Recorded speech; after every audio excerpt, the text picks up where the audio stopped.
अस्सलामुअलैकुम। नया टॉपिक जो है वो हम स्टार्ट करने लगे हैं। फ़िज़िकल स्ट्रेस थ्योरी का बहुत ज़्यादा इम्पोर्टेंट टॉपिक है। बहुत बुक्स में इसका बताया हुआ है लेकिन एक्सप्लेनेशन नहीं होती इसकी। और दूसरी बात, ये क्लिनिक्स में भी ये थ्योरी जो है एज अ फिज़ियोथेरेपिस्ट आप यूज़ करते होते हैं, तो आपको इसका अच्छे से पता हो। ये दी किसने थी? मॉलर एंड मोलिफ ने दी थी।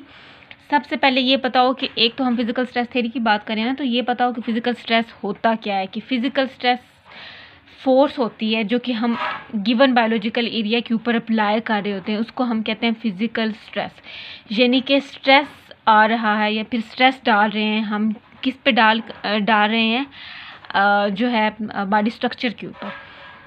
उसके रिज़ल्ट में जो अडॉप्टेशन आ रही होती हैं उनको हम कहते हैं कि ये फ़िज़िकल स्ट्रेस थ्योरी है। दोबारा से बता देती हूँ कि पहले तो ये पता हो कि फ़िज़िकल स्ट्रेस क्या है, कि फोर्स अप्लाई की जाती है उन्हें गिवन बायोलॉजिकल एरिया के ऊपर। अब जो फ़िज़िकल स्ट्रेस अप्लाई होने की वजह से जो स्ट्रक्चर के अंदर चेंजेस आ रही हैं, जो अडॉप्टेशंस हो रही हैं, उसको हम कहते हैं फ़िज़िकल स्ट्रेस थ्योरी। यानी कि फ़िज़िकल स्ट्रेस पढ़ने से जो अडॉप्टेशंस हो रही हैं इसको हम कहते हैं फ़िज़िकल स्ट्रेस थ्योरी। अब जितना फ़िज़िकल स्ट्रेस में चेंज आएगा उस हिसाब से अडॉप्टेशंस जो हैं वो होंगी। अच्छा, अब इसको फर्दर समझने के लिए पहले एक दो टर्म्स हैं उनको हम देखेंगे। टिश्यू होम्योस्टेसिस और maintenance stress range. Tissue homeostasis क्या होता है कि अब टिश्यू के अंदर होम्योस्टेसिस जो है वो मेंटेन होनी चाहिए। होम्योस्टेसिस क्या होता है कि जब कोई एक्सटर्नल या इंटरनल फैक्टर जो है वो एक्ट कर रहे होते हैं, तो उस रिज़ल्ट में इंटरनल जो होम्योस्टेसिस है, फिर जो इंटरनल इन्वायरमेंट है वो मेंटेन रहे, उसके अंदर चेंज ना आए। जितना हम कहते हैं कि इस रेंज पे मेंटेन होना चाहिए, तो उतनी रेंज पे मेंटेन रहे, उसको हम कहते हैं होम्योस्टेसिस। तो टिश्यू होम्योस्टेसिस क्या होगा कि जितनी डिग्रेडेशन हो रही है टिश्यू की, उतनी ही उसकी प्रोडक्शन भी हो। तो इसको हम क्या कहते हैं? Tissue homeostasis. कि जितनी टिश्यू की डिग्रेडेशन हो रही है उतनी ही टिश्यू की प्रोडक्शन हो रही है, तो इसको हम कहते हैं कि टिश्यू जो है उसकी होम्योस्टेसिस जो है वो मेंटेन है, वो डेवलप है। अब क्या होता है कि मेंटेनेंस स्ट्रेस रेंज क्या होती है कि जितने स्ट्रेस रेंज, कितनी स्ट्रेस रेंज जो है वो रिक्वायर्ड होती है कि मेंटेनेंस जो है वो रहे, और जब मेंटेनेंस रहेगी तो उस रिज़ल्ट में होम्योस्टेसिस भी रहेगी। ठीक हो गया? क्या है कि कितना जो है स्ट्रेस स्ट्रक्चर के ऊपर या फिर बॉडी के ऊपर चाहिए होता है, कितनी स्ट्रेस की रेंज जो है वो चाहिए होती है कि वो मेंटेनेंस जो है वो बरकरार रखे, और उसके बाद वो मेंटेनेंस जो है वो होम्योस्टेसिस को मेंटेन रखे। इसको हम कहते हैं मेंटेनेंस स्ट्रेस रेंज। आगे हम अब जो फिज़िकल स्ट्रेस थ्योरी है, अब इसके अंदर क्या होता है कि जब फिज़िकल स्ट्रेस पढ़ते हैं तो 5 टाइप के रिस्पॉन्स जो हैं वो जनरेट होते हैं। तो इसको हम स्टार्ट करेंगे। एक तो मेंटेनेंस है।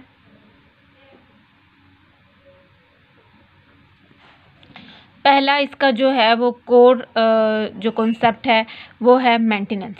मेंटेनेंस में क्या होता है, ऐसा इससे पहले हम ये चीज़ करेंगे, इसका कोर कॉन्सेप्ट देखेंगे कि होता क्या। फिज़िकल स्ट्रेस थ्योरी में क्या होता है कि जैसे ही सबसे पहले क्या होता है कि स्ट्रेस पड़ता है, स्ट्रेस पड़ेगा, उसके रिज़ल्ट में क्या होगा, टिश्यू उसको सेंस करेगा।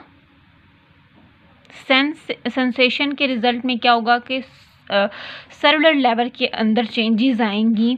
सेल लेवल के अंदर चेंजेस कैसे आएंगी कि टिश्यू खुद को अडॉप्ट करना शुरू कर देगा। जैसे ही वो सेलुलर लेवल के अंदर चेंजेस लेके आएगा तो सेंस करेगा। सेंस करने के बाद सेल के स्ट्रक्चर के अंदर और फंक्शन के अंदर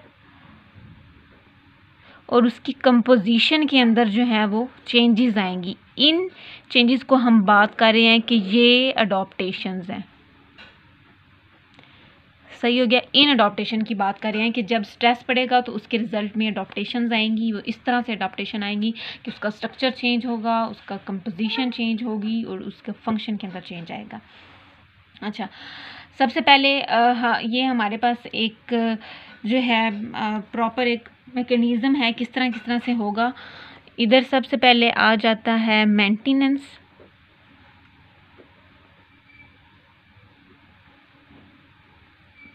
मेंटेनेंस में क्या होगा कि इतना लोड पड़ रहा है बॉडी के ऊपर कि उसके रिजल्ट में मेंटेनेंस होगी। ना तो ज़्यादा लोड पड़ रहा है ना तो कम लोड पड़ रहा है, जितना रिक्वायर्ड है उतना पड़ रहा है, उसके रिजल्ट में क्या होगा, टिश्यू मेंटेन रहेगा। अब अगर मेंटेनेंस इस तरह एरो बनाते हैं, अगर मेंटेनेंस से ऊपर जाएंगे यानी कि यहाँ पे स्ट्रेस जो है वो नॉर्मल है, स्ट्रेस क्या है, नॉर्मल है। अब इससे ऊपर अगर हम जाएं तो इसका मतलब क्या है कि स्ट्रेस जो है वो नॉर्मल से ज़्यादा हो गया, ठीक है। जब स्ट्रेस नॉर्मल से ज़्यादा आप स्ट्रक्चर के ऊपर डालेंगे तो उस केस में क्या होगा, हाइपरट्रॉफी हो जाएगी। एग्जाम्पल देती हूँ मैं आपकी इस मसल की एग्जाम्पल देती हूँ कि अगर आपके नॉर्मल जो मसल की फंक्शनिंग के लिए आप उसके ऊपर 5 kg का जो है वो वेट डालते हैं, ठीक है। अब इससे ज़्यादा अगर आप 7 kg का वेट डाल रहे हैं तो उस टिश्यू के अंदर अडॉप्टेशन आएगी, तो हाइपरट्रॉफी होगी। हाइपरट्रॉफी में क्या होता है कि उसका जो साइज़ होता है वो इंक्रीज़ हो जाता है सेल्स का। अब अगर आप इससे भी ज़्यादा आप 10 kg वेट डाल रहे हैं, ठीक है, 10 kg वेट डाल रहे हैं, तो उस रिज़ल्ट में हाइपरट्रॉफी जो है ये अडॉप्टेशन हुई है। यहाँ पे ये क्या हुई है, अडॉप्टेशन हो गई है, क्योंकि हाइपरट्रॉफी हो रही है, सेल का साइज़ इंक्रीज़ कर रहा है। अब इससे भी ज़्यादा वेट डाल रहे हैं तो इस रिज़ल्ट में फिर क्या होगा, इंजरी हो जाएगी। अब इंजरी होगी तो अब ये जो है इससे भी ज़्यादा स्ट्रेस मोर एंड मोर हो गया है, तो अब यहाँ पे क्या होगा कि इंजरी हो जाएगी। जब इंजरी हो जाएगी तो जो आपने अडॉप्टेशन की है वो जो है वो लॉस हो जाएगी, अडॉप्टेशन जो है वो लॉस हो जाएगी, सही। अब अगर आप इससे भी ज़्यादा वेट डाल रहे हैं, 12 kg डाल रहे हैं, तो उस रिज़ल्ट में टिश्यू की डेथ हो जाएगी। तो ये है कि आपने स्ट्रेस डाला, आप अगर स्ट्रेस नॉर्मल डाल रहे हैं, जितना रिक्वायर्ड है उतना डाल रहे हैं, उस रिज़ल्ट में मेंटेनेंस होगी। अगर आप नॉर्मल से ज़्यादा डाल रहे हैं, हाइपरट्रॉफी होगी, और हाइपरट्रॉफी हो गई है, अब उस केस में आप उससे भी ज़्यादा स्ट्रेस डाल रहे हैं तो इंजरी हो जाएगी।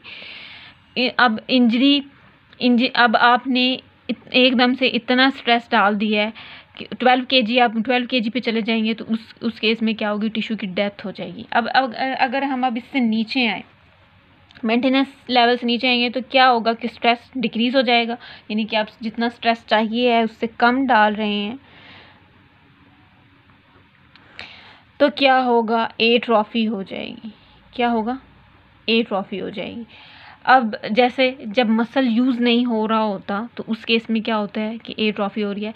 अब इधर आप कितना डाल रहे हैं, 2 kg वेट डाल रहे हैं, 2 kg वेट अगर डाल रहे हैं, इतना इस कम हो गया जितना नॉर्मली चाहिए होता है एक बॉडी को, एक टिश्यू को अपना मेंटेन रखने के लिए, अपना फंक्शन जो है वो मेंटेन रखने के लिए जितना चाहिए उससे कम डालें हैं, तो उस रिज़ल्ट में क्या होगा, एट्रॉफी होगी, उसकी टॉलरेंस जो है वो डिक्रीज़ हो जाएगी। अब अगर आप बिल्कुल ही नहीं वेट डाल रहे, 0 kg वेट है, तो उस केस में क्या होगा, डेथ हो जाएगी। स्ट्रेस है ही नहीं, 0 स्ट्रेस है। अच्छा, यहाँ पे अब यहाँ पर भी जो आपने अडॉप्टेशंस की हैं वो भी अडॉप्टेशन यहाँ पे क्या हो जाएंगी, लॉस हो जाएंगी।